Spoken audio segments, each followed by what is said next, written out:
All right, well, welcome everybody. Good morning.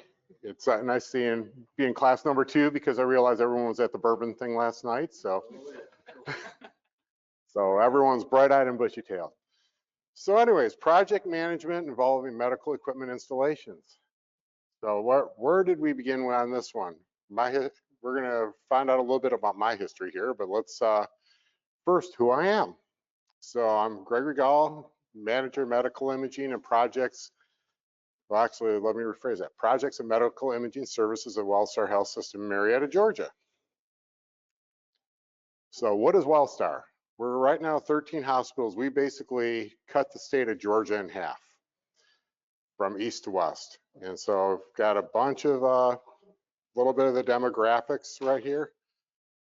One of the largest healthcare providers in Georgia. I've got one of probably the biggest emergency rooms in the state. We've got a 4-floor, 100-bed freestanding emergency room sitting directly across from us. So we are a busy place. So a little bit about me. Started University of Michigan Health System, 1985. At this point right now, I'm getting ready to dump these ages off here. Some of how I transitioned, was a technician for a long time, became a supervisor, went to the dark, then finally ultimately went to the dark side, which we call medical imaging.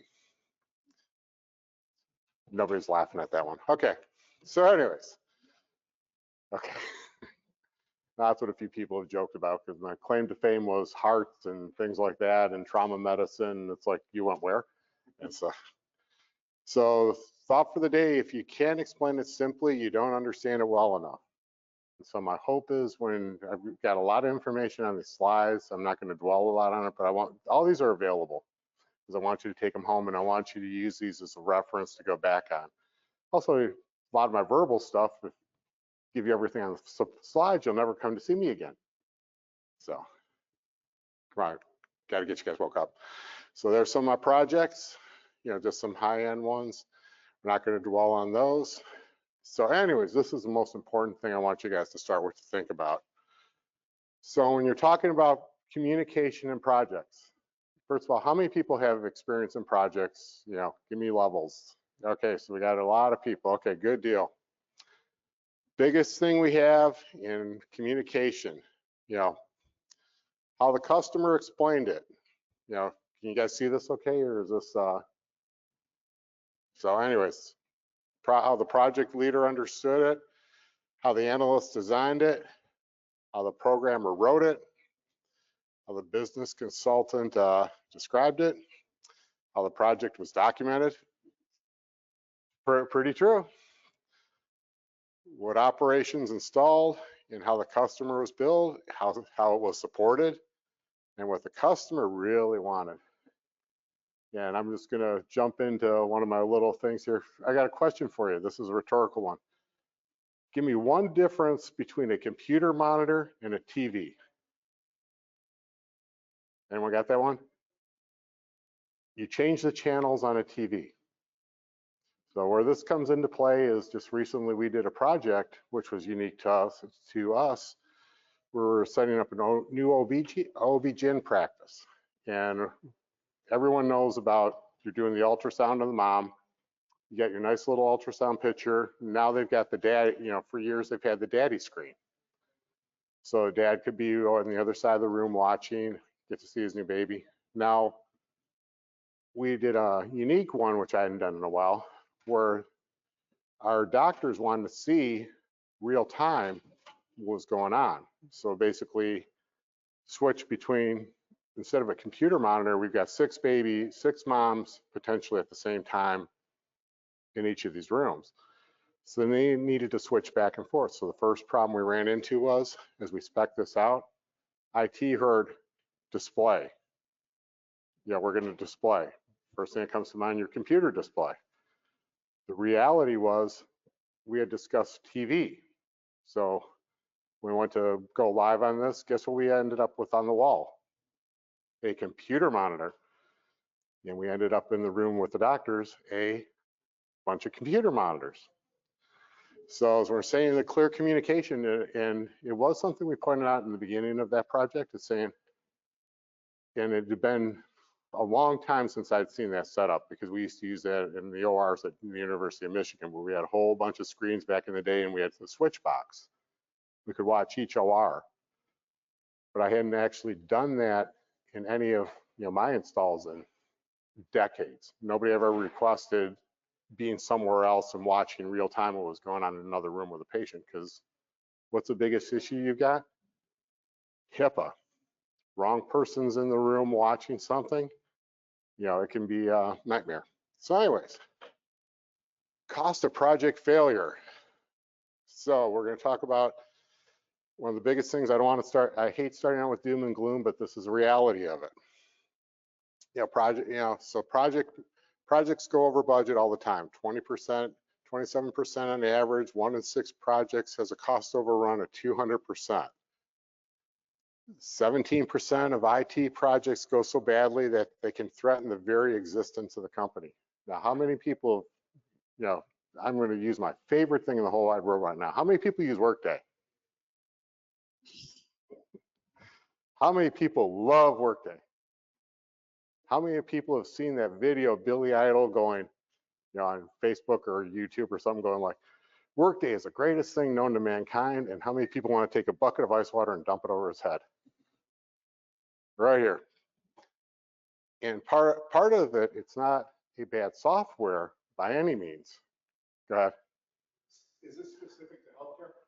No, it's across the board. Across the board. Healthcare can be a little worse sometimes. So, but I don't want, like I said, I want to stay out of too much doom and gloom. So, but part of the problems we had, when you're going through this stuff is, I'll point out our Workday when we did cross mapping. Some of our stuff that you would think would be no-brainers going A to B did not go A to B. For instance, nobody realized that I have 13 hospitals that I order for, and they gave me only the ability to order for myself. And you know how much I order for myself? Pencils, toilet paper, paper towels, commodities. And that happened across the board as we, so when you're talking about IT projects that can go wrong, simple things.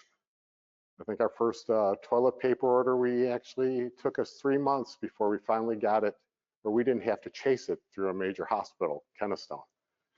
So anyways, that's why I'm pointing out some of these projects go badly. 73% of the respondents feel their projects are either always or usually doomed from the start. Like I said, I'm not picking on any software. IT failure rates are between 5 and 15%, 50 billion to 150 billion in loss per year. And the catch would be is, I believe that can actually be higher, because I think a lot of people really, don't want to report. You don't want to report your failures. And the other thing is, I hate to say it, but at one point I worked for a public hospital. So what we had was everything we did went through a board, a governing board that was public. And so our competitor would be sitting in the back of the room at public meetings going like, and so that anything we did, we wanted to do, we had to present to the city, county, state. And guess what? Our competitors were sitting in the back of the room, listening to us going, that's what they're going to do. So anything that didn't go quite right, we had to go back and ask for more money. Guess what? But fortunately, well, I did leave them, not because of that, but they did get to go more private, so they don't have to sit in front of people, which is kind of like the adage of life. You hate when people see your dirty laundry. Some of it's not, some of it's not that bad, but some of it's just, if you have to go back and ask somebody for more money or things like that, things can get convoluted. 70% of all projects fail.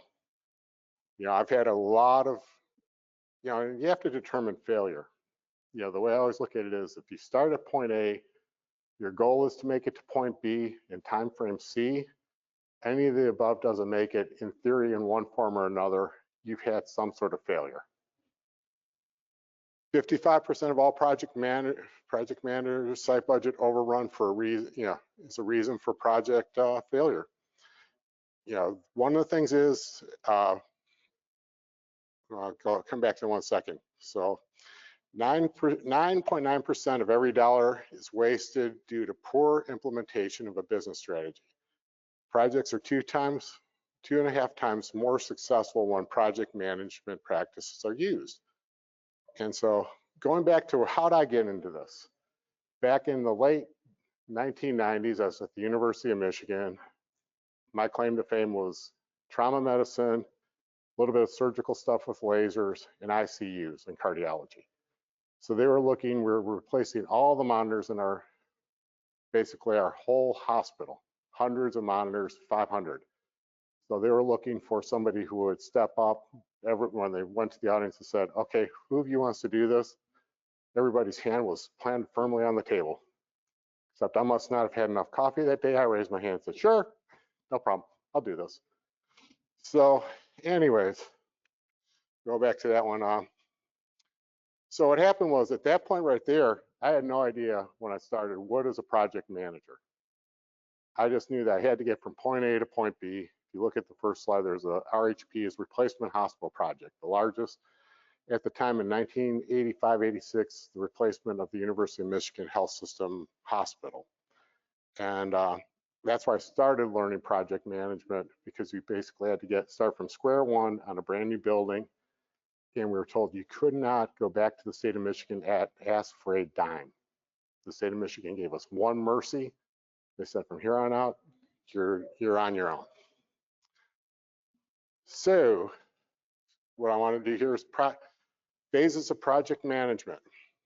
And so all this stuff's universal. And what I did learn back in the 1990s was I ran into my first project manager, Goll. Brilliant lady.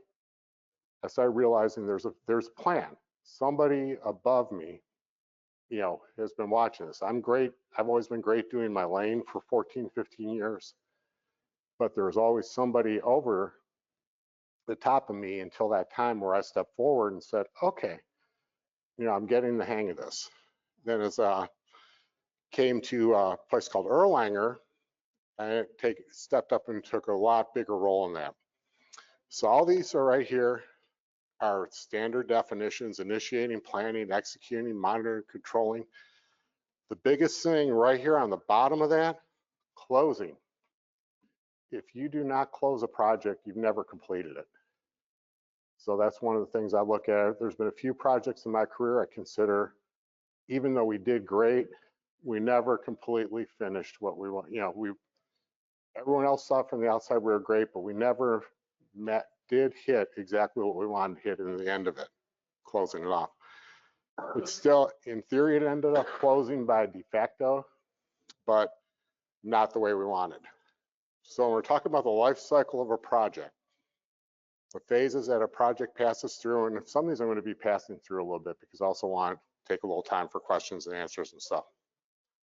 Every project begins at some point and ends at some point. You want to drill that into your mind. Stakeholders, this is a big deal. The biggest part of this is any group that's affected by the outcome of a project, decision, activity, result of a project. There are many different definitions of stakeholder. The biggest thing I look at, who controls the money? Who do you have to go to? And if you do not, basically who you're accountable to. Because ultimately in healthcare, what's the biggest concern we've had since I've been in here? Money. Because we have to generate revenue. Our goal, like medical imaging, where I'm at, I've always been support. Biomed, medical imaging, we don't make a dime for the hospital. What our goal is we save money. And believe it or not, my matrix right now is part of my evaluation is how efficiently our group keeps the business running, because if our diagnostic imaging department is doing good on their throughput, we actually get a good bonus, which has nothing to, as we put it, this has nothing to do with a broken X-ray system in theory, because they don't know whether we did a fast repair or it took a couple days to get a part. What they do know in the end is the hospital's making money. And if we're not diverting patients to different areas, we are doing our job. So that's how our money ties into this. Sponsor, we're talking about a person or possibly a group that provides resources, support for a project. So we're talking here, basically the money controller. Any budget that changes directly affects them, and in most cases, higher administration. Now, one of the processes, do any of you guys who are doing projects have a formal process for budgeting? Yeah. So let me tell you one of the things that we used to do. I had a great project manager at one of my jobs, and what he did was he would call us all out on one day of the week, Wednesday, and usually, unfortunately, sometimes on Thursday at the end of business, and say by Friday, I need your budget.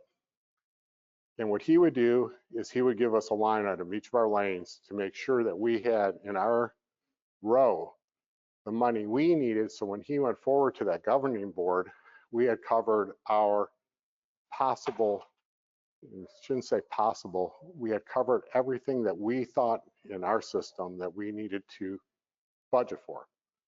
And this is another point we'll bring up later about knowing where your bodies are buried. That's not on one of these slides though, because that would be very bad to put on the internet. So project manager, as I just alluded to my person right there. He just retired a while back. He's bass fishing down in Tennessee, Gary. He a great person, highly organized. He led our team, responsible for our, for achieving the objectives, knowing what everybody's doing. The group of individuals, as we talk about the team, the group of individuals that supported the project manager. This was, I'll tell you, in my career, this was the best organized group I ever had. Every Wednesday we would meet, and there'd be 15 of us. Now you'd have to listen to all the projects that weren't yours, but everybody was always in that room on the same page. There's never any question that, if you missed the meeting, you sent somebody there to represent you. But that was the best run person right there. And unfortunately, what's he doing? He's fishing on the Tennessee River. So scope, work done to deliver a product or service. So what are we trying to do, before we come up with anything? And one of the things on my first slide, I'll let you guys go look at this, in the past was the Erlanger ED back there, East ED. I got a call on, remember I said you usually get your calls on a Wednesday. I got a call on, well, actually it was a Wednesday, but it's at the end of business, and said, by Friday afternoon close of business, I want you to create an emergency room across town. I said, okay. So at our mother baby hospital, I said, cool. What's the blueprint look like? There's no blueprint. Okay. What are you trying to do?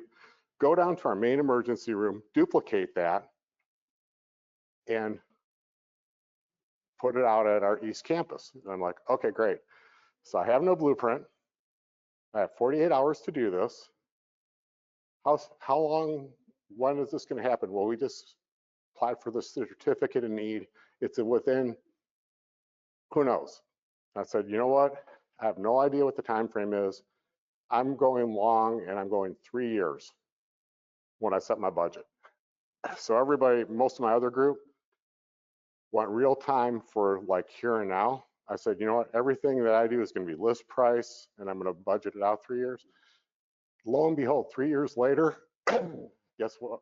Well, actually, the years ticked by. Completely forgot about this, and all of a sudden it was like, hey, remember that budget you did 3 years ago?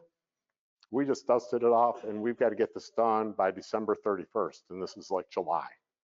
It's like, oh, great. So the good news was, when you're thinking about the stuff, if you don't know the scope of what you're doing, do everything you can to figure out, use some sort of logical method to determine what you're trying to build.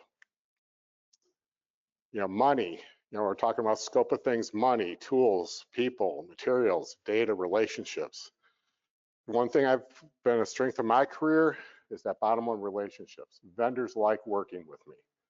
My staff likes working with me. I make sure that all of my customers, customer service is paramount in our business. It's basically, how many of you guys are in-house? You? Even if you're a third party, if they're not happy with you, guess what? There's another third party they can bring in. So that relationship of what you have with your hospital and your people is paramount.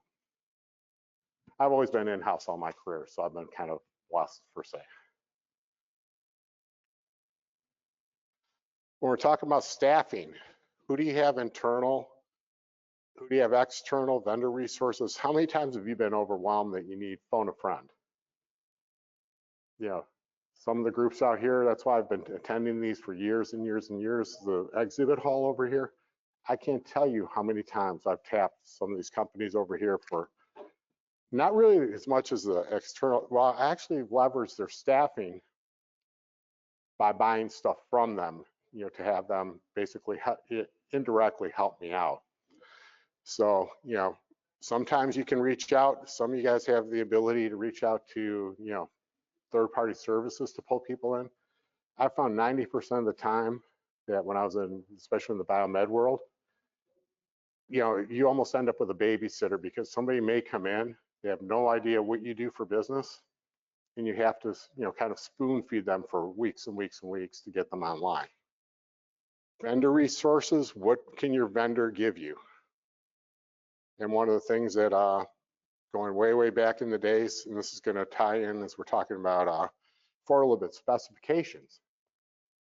When you deal with any type of project, make sure what not only you have committed to do, but what other people have committed you to do. And then where does this come in important? We had basically, back in one of my projects, remember I said back in the 90s, I did that massive patient monitor project? Everything was great. We just had to do an interface to basically tie our monitors into a nurse call system and basically have some jacks to plug in balloon pumps, things like that. Silly me, I said, this is the vendor's job. What happened was in our specifications, it turned out somebody had made it our job. So now we had to make 500 jigs.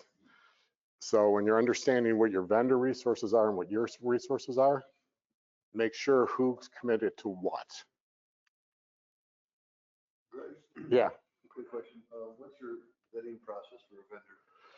We basically, like, you know, all my career, you know, like as far as like security wise or like you're using them. Did you get vetted with the hospital? Uh, A preferred vendor.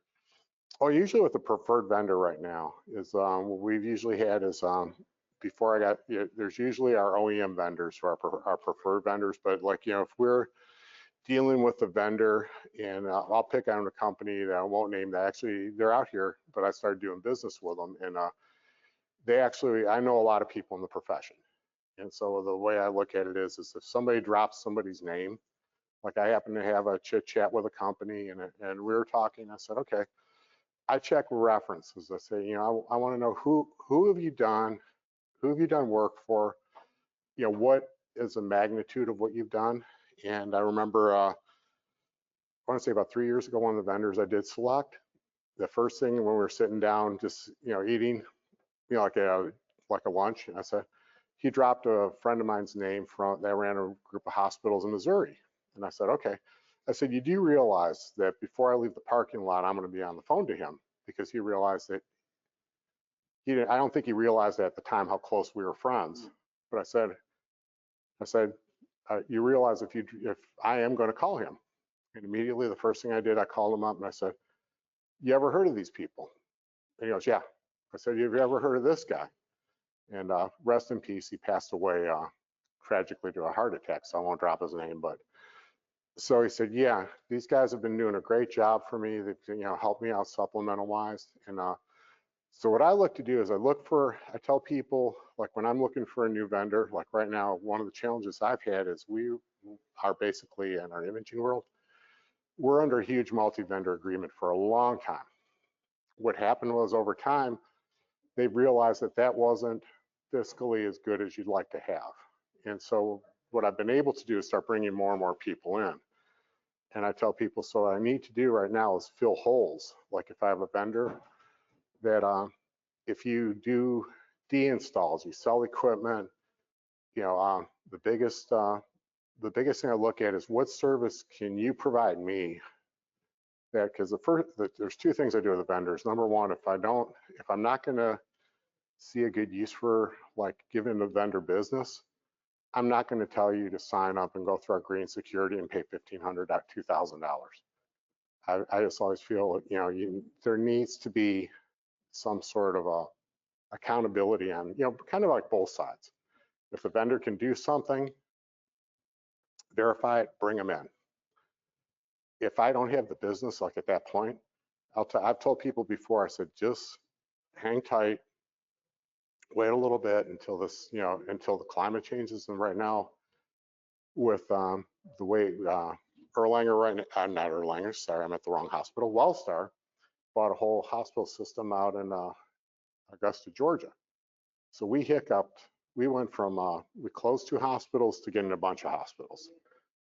And in that process, all of a sudden, everybody went through and they did something they hadn't done before. And they've really taken a lot of scrutiny on what everything's been, how everything's been being done, which plays back to our profession, the HTM profession.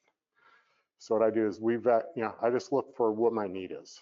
And I tell everybody, whoever wants to do business with me, every Friday, send me an email, because I don't get emails on Fridays usually. And I don't have meetings on Fridays. There's something at, just in this life, in any life, people like meetings at a certain time. In this group, nobody works Fridays.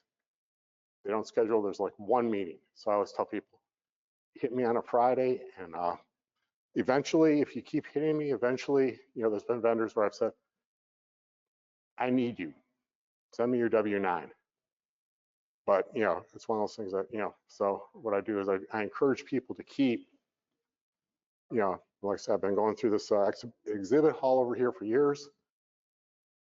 I meet every vendor, and I said, I may not need you now. Many of them could say, yep, he's absolutely right. 10 years later, though, he definitely needed me. So some of the things about the relationships, incoming inspections, one of the things we had here, I used to have a rule that everything that came into my hospitals, I made sure we knew what came off the truck. And there's actually a good bad story about that, because at one of my hospitals, and it was Erlanger, they had a major order of equipment come in, 27 pallets. Guess what? They counted it on the truck. Is this coming off? Yep, got 27. When the semi left, unfortunately, nobody verified that there were 3 pallets still in the front of the semi. So somebody signed off and said, when you're talking about, incoming inspection, initial inventory process, we counted, 27. We did not count 27 on the dock. Guess what those 3 pallets were? All the CPUs for a patient monitor system. And they traveled around the country for months in a semi truck until somebody realized that, and I think they found it completely across the country and said, and some trucker just kept loading stuff in here and said, hey, those things are still up there, and somebody will eventually tell me where to bring them to. And believe it or not, true story. So, and what happens in a case like that, if you lose something, whose responsibility is it to pay for that? Nope. Our responsibility, because we said we received it. So until it, so that's, and I've had this, that one of truth, that was before I got there, but I've heard this happen several times where something, and it's amazing how minuscule one little item can cost, or not, how expensive one little item can cost and how much havoc it can cost when it's not there. So timelines, remember I said that? Set up a base schedule for all team members to follow. And a lot of people, like even, I've had technicians that, usually my project people are my higher performers because they realize why we're doing what we're doing. And if you can't follow, if we have a problem with a timeline, we immediately have to notify other people what's gone not as planned.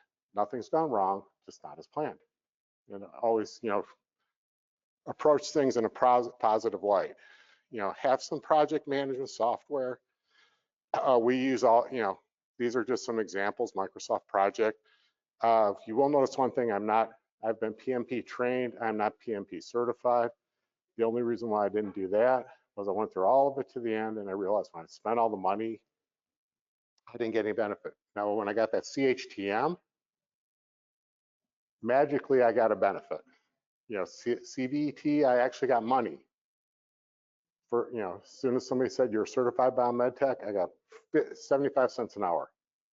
CHTM, PMP, there's a lot of PMPs out there. So to me, there's just not, I'm going to probably get it here coming up, but it's just not, the carrot's not there for me to spend $500 a year like I was doing for a while there. So, because you got to spend, and I do encourage the PMP, PMI process, but beware, it is expensive, a time commitment, you have to go to meetings. And they're actually a lot tighter than, I hate to say it, that Amy is. We have to give our credits, but if you're a PMI person, you're in a local chapter, you're going to dinners you're going to lunches or dinners X amount of times a year. So it's, definitely better organized.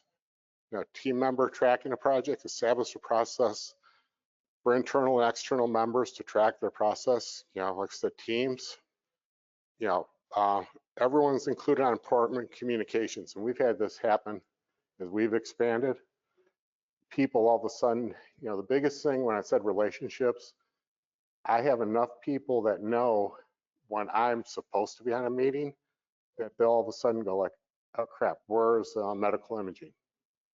They'll reach out to me, and conversely, our biomed department's separate from us. I'll immediately reach out. If somebody mentions a word that's in their world, I'll send a text message or I'll send an email after the fact and say, hey, I think you guys need to be aware of this. And that's, best way to send relationships. If people know that you're supposed to be there and you're not there, because how many times does a vendor come back to you and say you should have been in this meeting? Not a lot, at least in my, unless it's important, like in the imaging side, they realize I should be there. So risk analysis, this is the biggest thing. An event or condition that happens, positive or negative effects. Basically the different versions of risk. The biggest thing I want to come out of this is I've went the whole gamut of risk. My current employer is risk adverse. They do not jump off the cliff. My prior, several of my other employers, they were willing to take that risk, on different projects.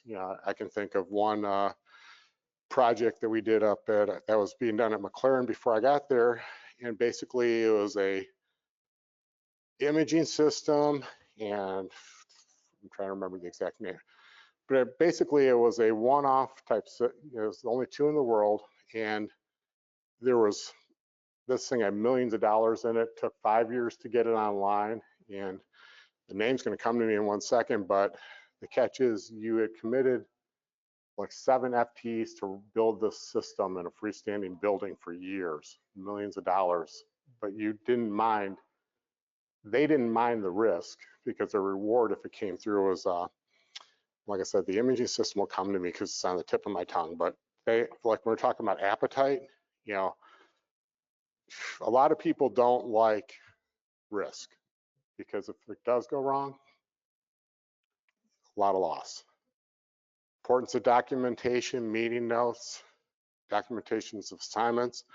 One of the biggest things I used to do earlier, we don't, now we have virtual, but I used to carry binders with me on important projects. And remember I mentioned that emergency department? So what happened was, I realized early on there was somebody missing every time we had a meeting. And you know who it was? The medical director of emergency services. And I said, and it was like, why do we not have a doctor during this project? And so one of the goals was, remember I said, my marching orders were duplicate this emergency room over there. So I did. And when they came back to me, they said, I had 20 monitors in the trauma areas. And they said, okay, we don't want 20. We want less. We're going to only do 8. So what happened was, in this process, I said, okay, had the sign off, everything like that. Months later, and this is where, remember I said about burying bodies when I did my budget? So what happened was they said, trying to think what Mike's title was, but it was basically a facilities director who said, I need that money out of your budget for those patient monitors. I said, okay, you can have it. What he didn't ask for was the money for the cabling of the patient monitors and the mounts. So I completely said, no problem. Here's all your thousands of dollars back. We're all good. So lo and behold, months later, ran into the medical director. And he goes, great, I've got the exact thing here in downtown Chattanooga that I'm going to have over on Gun Barrel Road. And I waited till the meeting was over because I didn't want to, or we took a break, and I said, well, let me explain to you something.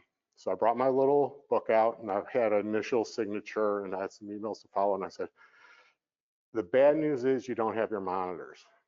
I said, but don't get upset. The good news is nobody caught that I didn't take the cabling out and all the infrastructure, and all the central stations are set for, to duplicate this. And he was like, oh, thank God. And so he just had to go back and ask for, he was pretty ticked, but he managed to go back, get the money. But when I was saying there's a careful thing you want to do too about, and that was a joke with, one of my project managers. He said, I have no idea where you bury stuff, but I know what's out there.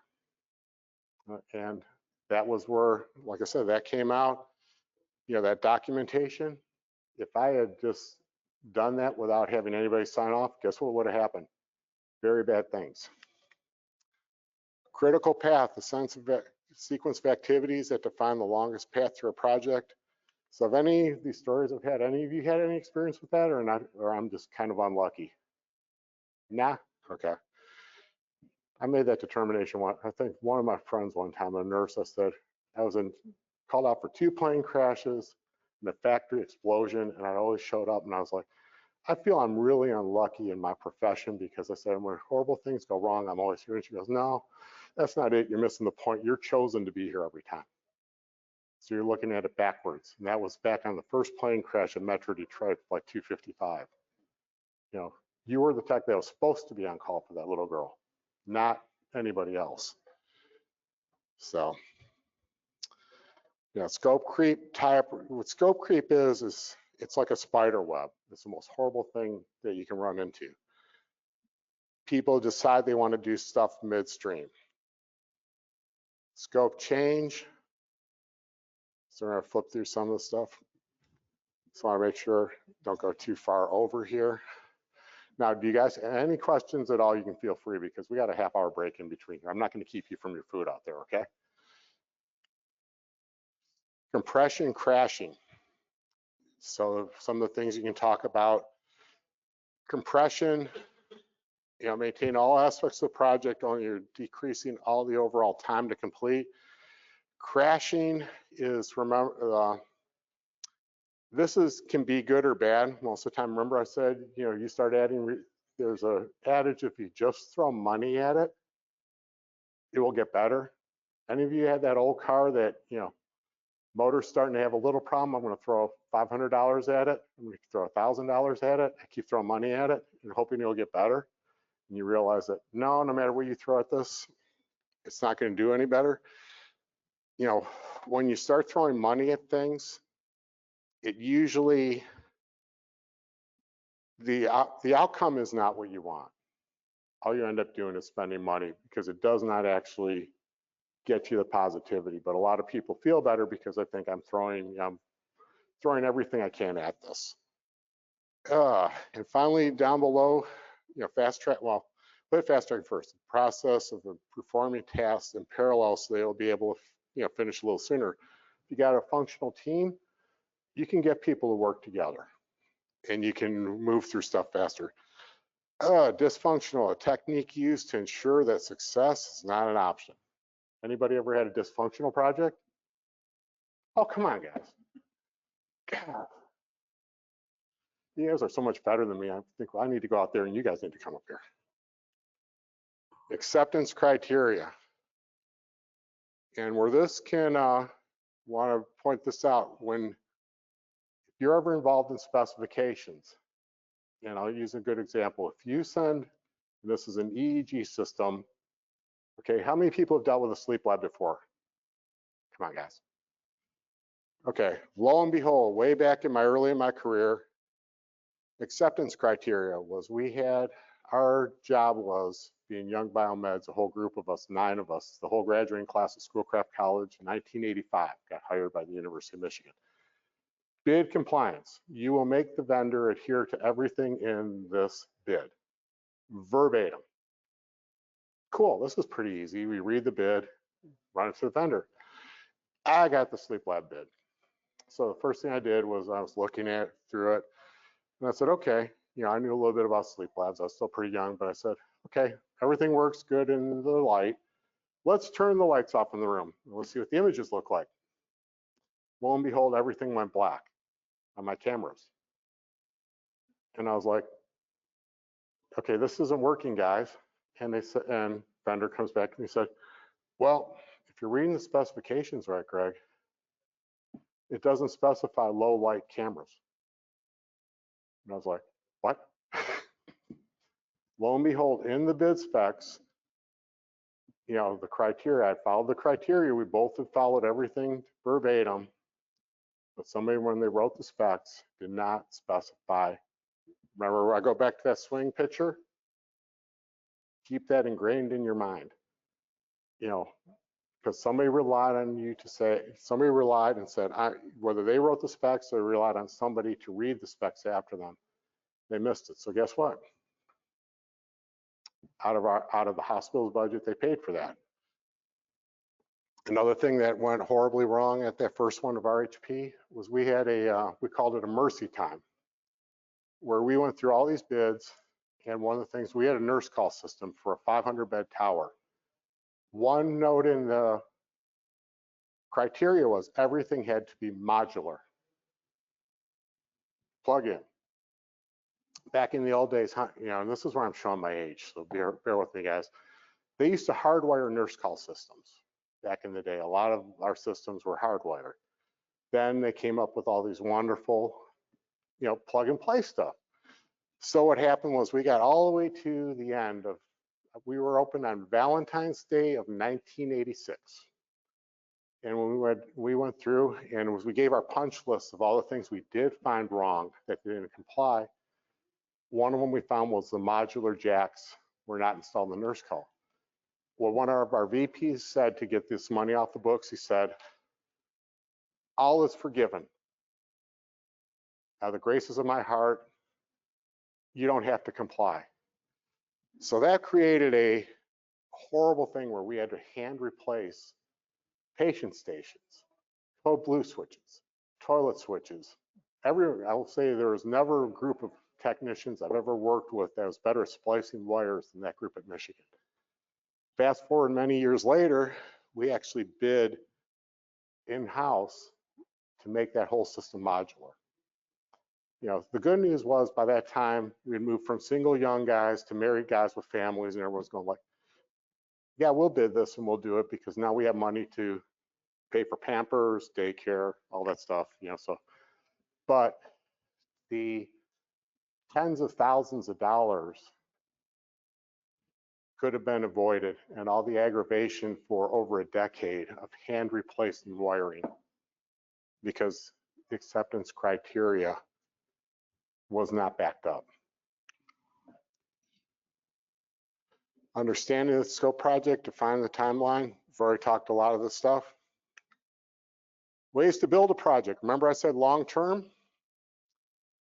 When the start date is somewhere in the future, and like I said, it's somewhere.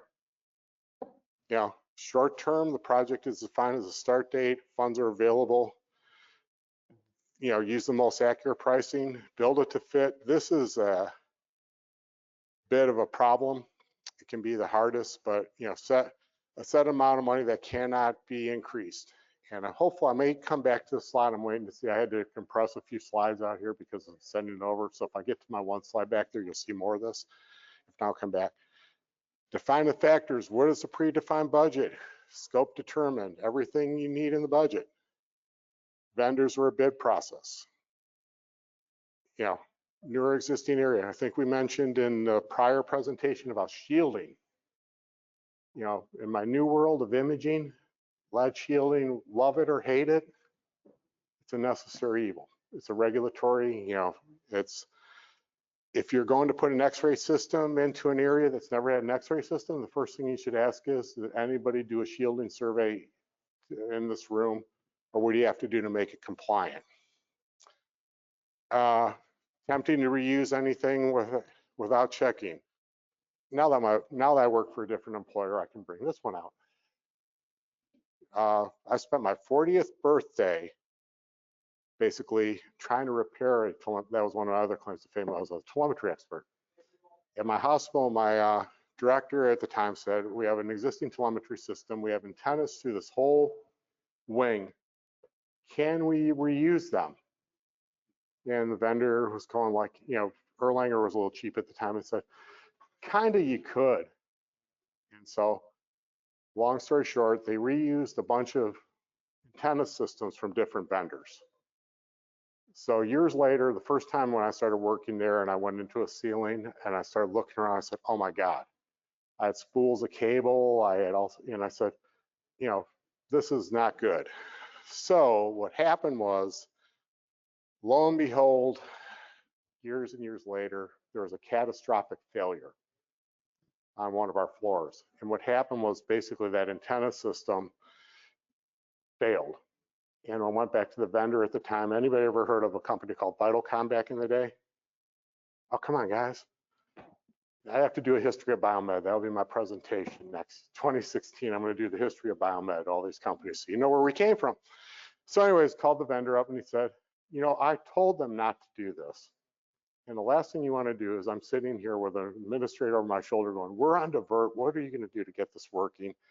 And you got this guy in Alabama who's going like, yeah, I told them not to do it. I said, I don't care.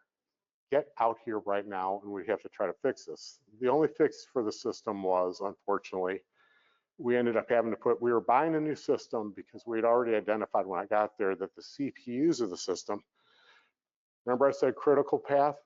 Any project you do, look for the one thing that's going to take you out and make sure that you've got a plan if something goes wrong. So anyways, it was technically, can we do this? Yeah. Should you do it? The answer would have been no. And when I was talking about critical paths, now that I'm not working for this employer either, the University of Michigan, we had a whole discussion before I became a computer engineer with our IT department about how networks were run. And there was one place that everything routed through on a tree going up horizontally. And I said, what happens if we lose power to our patient network on this tree right here? Because I was a big person for UPSs, surge protectors, anything, you know, to protect us. And he goes, you're just paranoid. You know, he said, you're not IT, you don't know what the heck you're talking about, you know, blah, blah, blah. So lo and behold, quit the University of Michigan, 8, 9 months later, get a call from one of my friends. I'm still friends with all of them up there. Our whole patient tower went black. And I said, let me guess, the communications closets on the north wing lost power. And he goes, yeah. He goes, well, they're pointing at you. And unfortunately, back in those days, I had my University of Michigan health system email. Then we had a campus email that was still alive. I knew it was still out there. And I said, here's my password, go into this file folder right here, go into these documents right here, and it will show you exactly what was supposed to happen that didn't, you know, that was my foreboding warning. And guess what? Not being a negative person, or, you know, as they're calling negative Nancy's or whatever, lo and behold, that one area on the 4th floor, which fed everybody up, had a catastrophic failure in that network closet. And they were running extension cords all over the place to power this tree.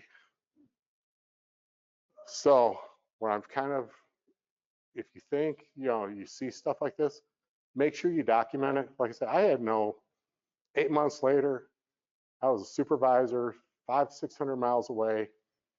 It's your problem, but I had that ability to go back and say, this is not Biomed's fault.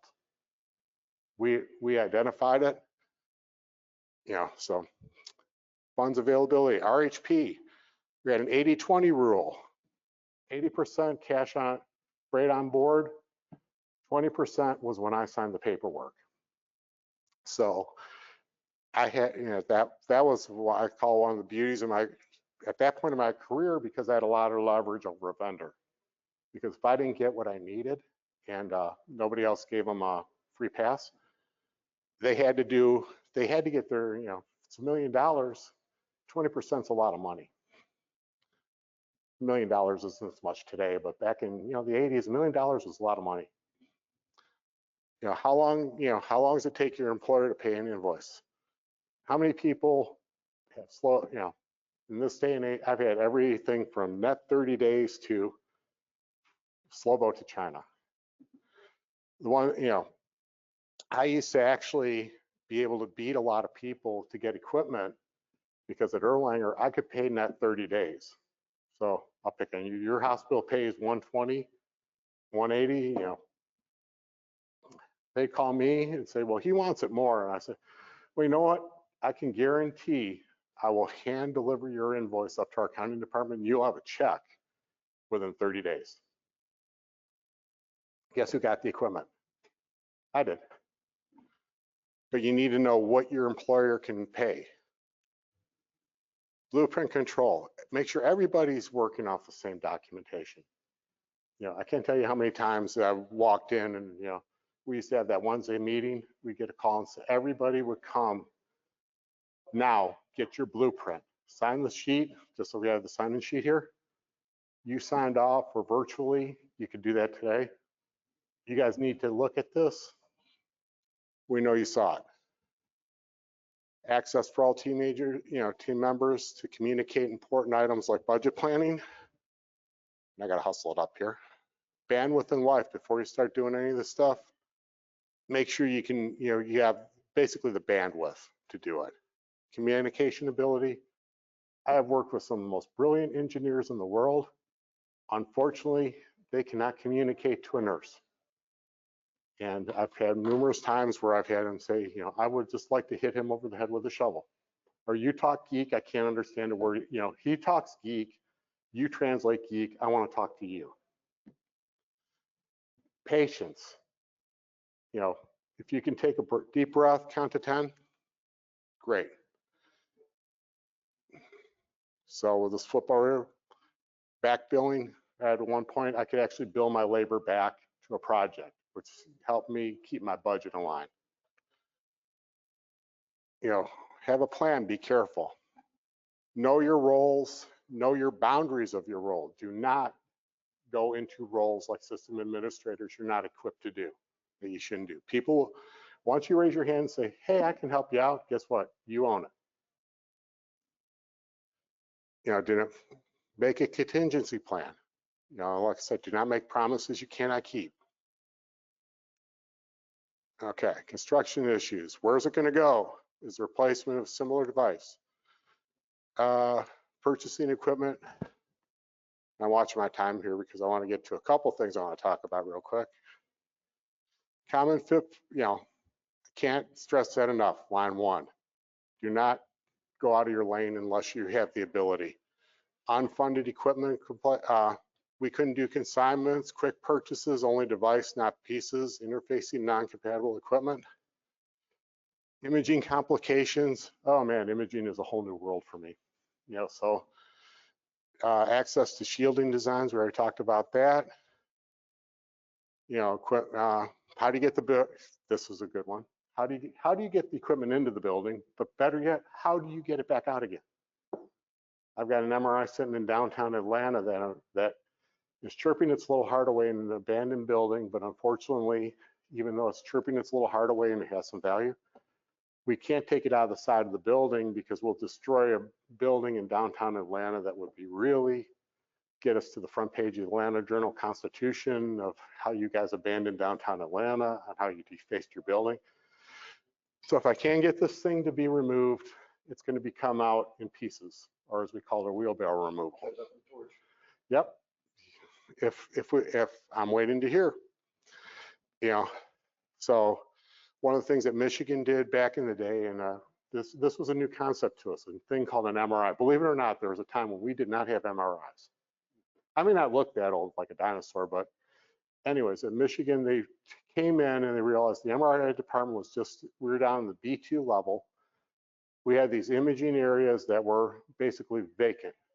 And that was there when the building was being built, you know, basically RHP. And what they did was they took all the doorways and they made the top of the doorways removable. And they didn't know what this thing, you know, they had an idea what an MRI was, you know, they knew there was an MRI. It wasn't that, you know, commercially available, but they knew they had to get it from the loading dock to over here. And they realized if they put fixed doorways in, they'd have to come through and destroy every doorway to wheel this through. So what they did was they made removable panels. So when they brought the first MRI in, they just came through, removed the doors, dropped the upper panel, wheeled it right on in. And then as they came through, just replaced everything. You know, that was, you know, probably one of the most brilliant, you know, out of all the things I've seen, a forethought. We were looking out in the future. You know, I got out of college, I didn't even know what an MRI was until I watched. Anyone watch the GE video where the sledgehammer goes through the bricks, the hammer goes through the bricks? You guys really need to go back and Google YouTube, because how many people believe stuff still gets stuck in an MRI? How many believe that I've seen it get stuck within the last few weeks? There you go. Having all your employees watch this may save their life or somebody else's. 5 ways, scopeless is hopeless. Focus on time and cost. Get it done yesterday. Let you guys read through this. For specifications development, sleep lab camera system. I want to make sure you guys ingrain that. Read the specs and make sure when you develop them. Not holding vendors to specifications. Remember I mentioned, now I threw a vendor's name up there. It was Duquesne, but it was not Duquesne's problem, it was the installer's problem that we hired. So anyways, now I got a question for you, another one of those ones, and I'm right on time. So you guys can go out and get your food, but I'm gonna make you listen to this one. Okay, what is heavier, a cath lab or a bunch of computer servers on a floor? What do you think? Huh? A bunch. So what happened was in my past life, we had a cath lab area and in this building called the 3800 building. And the reason why it was called the 3800 building was the 38 had a specific date significance, which is termed 1938. So now in your mind, think back at what did a computer look like in 1938? There really wasn't anything, except for if they had, So what happened was that was our cath lab. And so for decades, that floor was used for a cath lab directly down below me. So I'm living directly 2 floors above this. And they said, you know what, this is a beautiful place to put the servers because the umbilical cord of the whole hospital runs through, guess what? The 3800 building. So hence, anytime they want to do construction, guess what they never made a plan for also? Every facility infrastructure went through that antique building. So anyways, when they started loading the servers into this floor, servers are condensed. All the computer stuff, it's condensed. A cath lab spread out. So guess what started happening to the floor? They noticed it started basically creaking. And guess what, in the 1938 building, everything kind of falls, So they had one of these moments where, oh crap, sorry that's on tape, but immediately we have to come up with a plan B because we can't reinforce this type of building. But that's what I said. If you look at where something's going in, was it ever used for that purpose? If it was not used for that purpose, find out, you're not being negative, but you're just bringing a concern up to somebody and saying, hey, this could go wrong. And in that case, I said that was a lot of work we had to go, that IT had to go through. Fortunately, it wasn't my, project, but, it was something that would have, if had it gone through, it could add some interesting results. So any questions? All right.